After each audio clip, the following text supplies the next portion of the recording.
Old Testament believers were saved by grace through faith.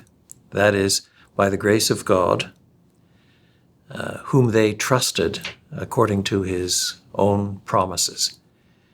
So in that broad sense, there really is no difference between the way Old Testament saints are saved and New Testament saints. But nevertheless, the obedience of faith that is required under the Mosaic covenant, for example, demands that people worship at the tabernacle, then later at the temple, that they participate in the sacrifices of the Day of Atonement, that they participate in Passover and so on. And even if very few of these people saw clearly how some of these sacrifices pointed forward to the ultimate sacrifice, nevertheless, they took God at his word that just as in the original Passover, if the Israelites sprinkled the door of their house with blood on the side posts and on the lintel, the angel of death would pass over and spare them. So they took God at his word. They believed him. They exercised faith. And by God's good grace, the wrath of God was put aside.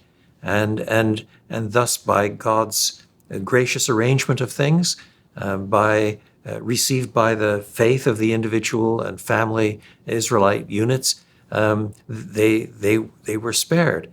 And that repeated celebration of this event again and again and again ultimately creates a trajectory that points forward to the ultimate Passover lamb, which makes Paul write to the Corinthians and say, Christ, our Passover, has been sacrificed for us. So that they trusted God and his promises.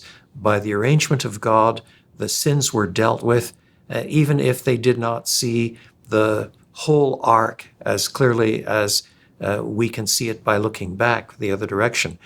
Hebrews had not yet been written that tied so many of these things together. Romans had not yet been written. And yet the pieces were there, and the Israelites were expected to take God at his word and trust him to forgive their sins according to all of his mercies. The sacrifice is emblematic of the ultimate sacrifice that was yet to come.